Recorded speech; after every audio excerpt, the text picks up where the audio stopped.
You buy a gram of cocaine in a nightclub in London. You hand over the cash, take the small plastic bag, and go back to your friends. You don't know it, but your money just paid the monthly union dues for a man serving 30 years in a Brazilian maximum security prison, the Primeiro Comando da Capital, the PCC. Over $1 billion in annual revenue, 40,000 sworn members spread across 28 countries. They control the port of Santos, the largest port in Latin America. They negotiate direct wholesale shipments with the Italian Ndrangheta and the brutal Balkan cartels. You think a cartel is run with golden guns, erratic kingpins, and chaos. You are wrong. This empire is run with Microsoft Excel, corporate bureaucracy, and a strict 16-point written statute. It operates less like a street gang and more like a Fortune 500 logistics company. To understand the machine, you must understand the forge that built it. October 2nd, 1992, the Carandiru Penitentiary in Sao Paulo. A riot breaks out. The military police storm the cell blocks. When the smoke clears, 111 inmates are dead. Most of them shot execution style in their cells. The state thought the massacre would break the prisoners. Instead, it unified them. The survivors were transferred to the Piranhao, a maximum security facility in Taubaté. There, during a prison football tournament in 1993, 8 inmates sat down and formed a union, a brotherhood. Their motto was simple: paz, justiça e liberdade. Peace, justice, and freedom. Peace among the inmates, war against the system. They realized that if they stopped fighting each other, they could control the prisons. And if they controlled the prisons, they could control the streets. Today, we rank every level of their hierarchy. 8 ranks. From the disposable teenager bleeding on the asphalt to the Supreme Council governing a multinational corporation from a windowless concrete box. Rank 1, the associate, Companheiro. You live in a favela on the outskirts of Sao Paulo. The temperature is 98 degrees Fahrenheit. The air smells of hot asphalt, diesel exhaust, and open drainage. You are a Companheiro, an associate. You are not a baptized member of the organization. You are cheap, external, outsourced labor. You work at a biqueira, a local neighborhood drug selling point. Your duties are strictly physical. You might be a fogueteiro, a lookout. You sit on a plastic chair on a rooftop with a cheap walkie-talkie. You watch the entrance to the slum. You send an alert when the military police armored vehicles, the Caveirões, breach the perimeter. Or you are the pusher. You sell small packets of crack, marijuana, and cocaine to locals. You stand in the sun for 10, sometimes 14 hours a day. Your earnings are $300 to $500 a month, just enough to buy a new pair of sneakers, a cheap smartphone, and survive another week in an economy that has completely abandoned you. Your risk is absolute. If the Bope special forces raid the alley, you are the first target. You take the bullets, or you take the arrest. If a rival faction like the Comando Vermelho attacks, you are the first casualty in the turf war. And if you steal a single gram of product from the daily cash box, the neighborhood enforcers will take you behind a brick wall and execute you without a trial. You are the base of the pyramid. You hold no voting rights. You receive no legal protection from the Brotherhood. You are completely mathematically disposable. Rank 2, Irmão Batizado, the sworn brother. You survive the street, or more likely, you are arrested and end up in a crowded state penitentiary. You are packed into a cell built for 6 men, currently holding 30, and this is where the real organization begins. To become an Irmão, a baptized brother, you cannot simply sign up. You need 2 active, respected members to sponsor you. They are your padrinos, your godfathers. They vouch for your character, your history, and your discipline. If you betray the organization, your godfathers will pay the price right alongside you. The system guarantees accountability through mutually assured destruction. The baptism does not use blood rituals, gang tattoos, or beatings. It uses a smuggled cell phone and a conference call. You stand in the corner of the prison yard. 3 distinct leaders, the Sintonias, must be on the line. They read you the 16-point statute of the Commando. You listen. You formally accept the rules. Rule number 1, loyalty to the Commando above all personal ties. Rule number 3, absolute financial transparency. Rule number 7, no killing another brother without written authorization from the top.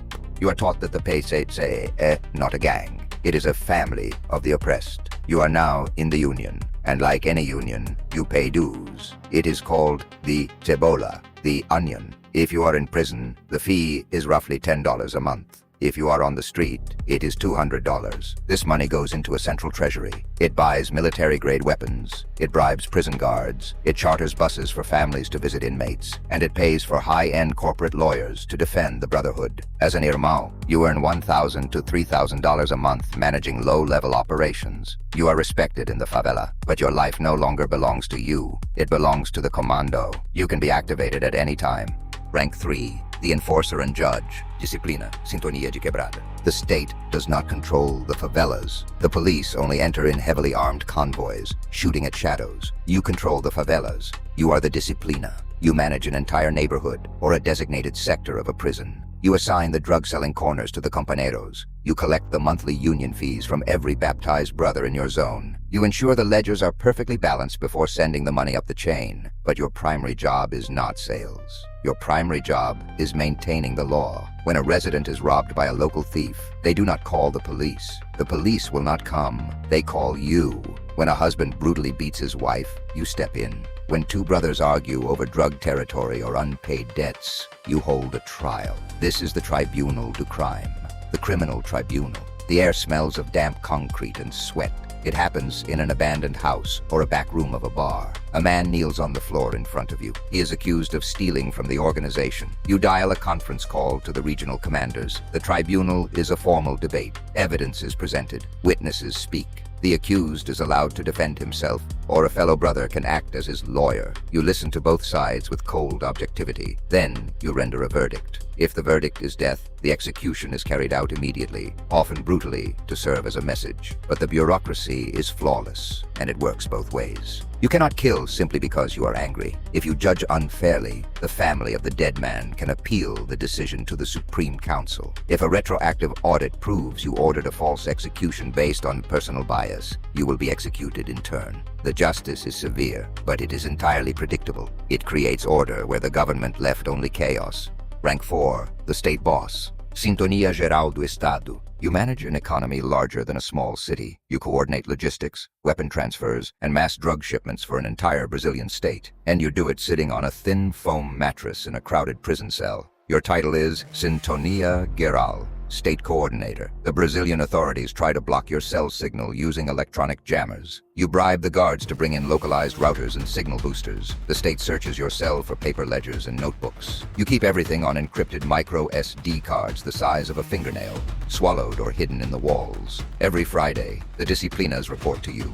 They send Excel spreadsheets via encrypted messaging apps like WhatsApp or Signal. Hundreds of rows of data. How much cocaine was sold in the North Zone? How many members paid their Cabola in the South Zone? How much was spent on bribing local politicians and military police commanders? You compile the data. You balance the books. You act as the regional CEO. Your income is $15,000 to $30,000 a month. While you eat prison food, your family on the outside lives in absolute luxury in gated communities. But the pressure is crushing.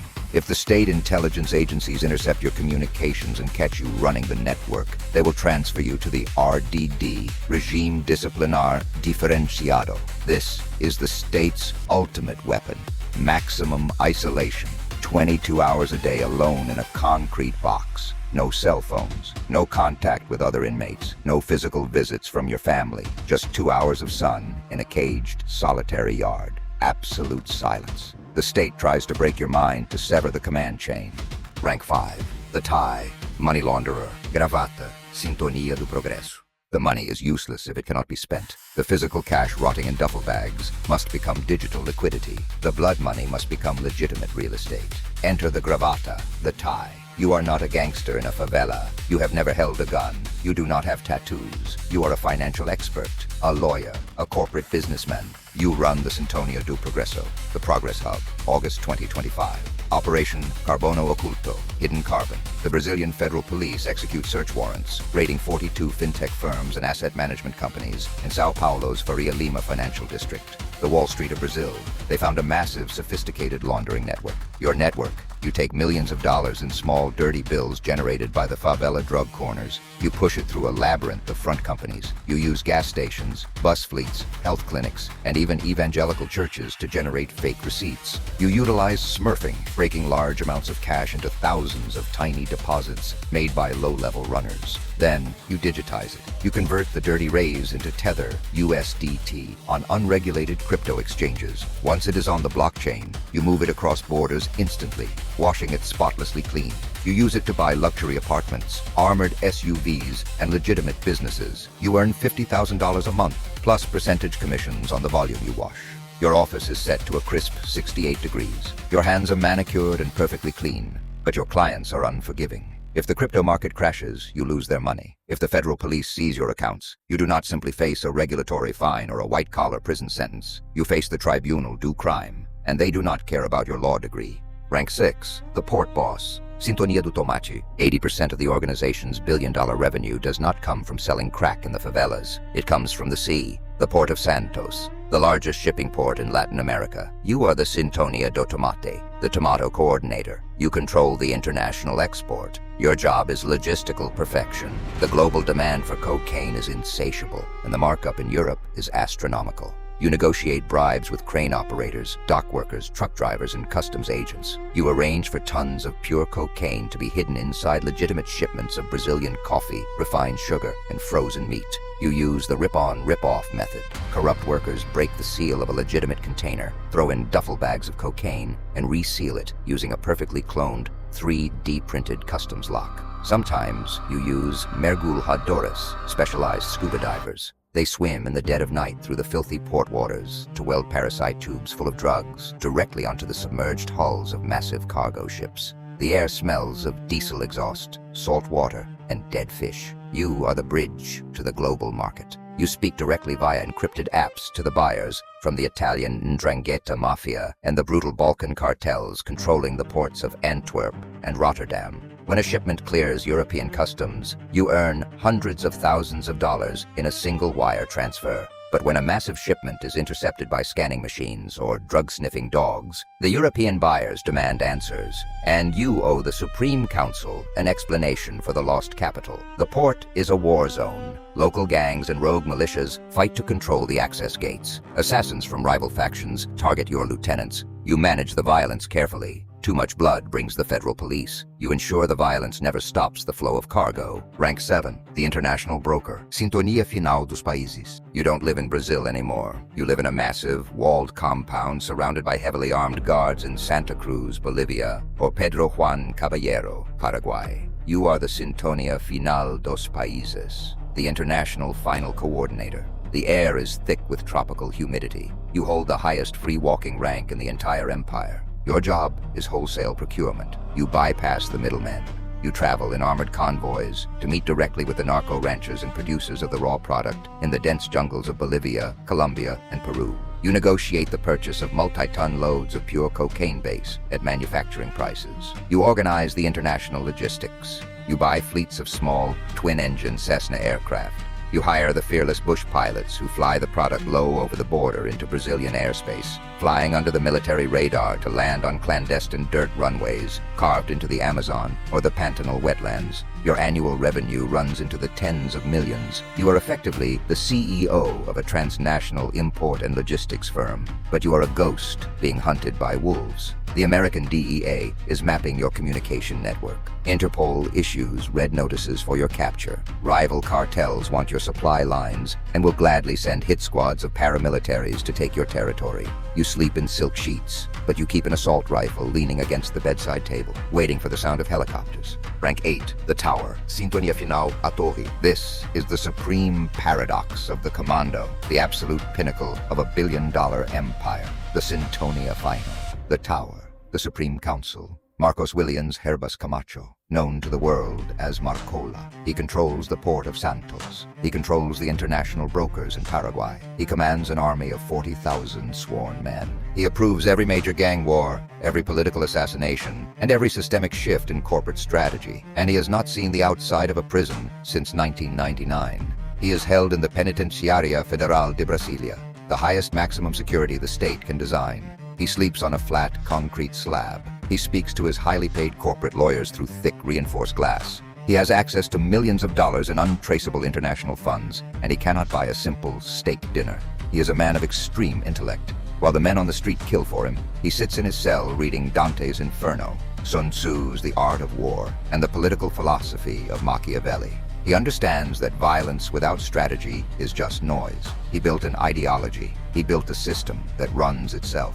The men on the street die for him. The men in the ports get incredibly wealthy for him. And he sits in a concrete box, managing a global supply chain through smuggled messages written on tiny scraps of paper called kites, corrupted officials, and coded instructions passed through his lawyers during heavily monitored visiting hours. He is the ultimate untouchable CEO. He possesses absolute, terrifying power, but he possesses zero physical freedom. The total, 8 ranks. Let's run the final audit. Disposable teenagers burning in the favelas for $300 a month. Sworn brothers paying their monthly onion to a criminal state.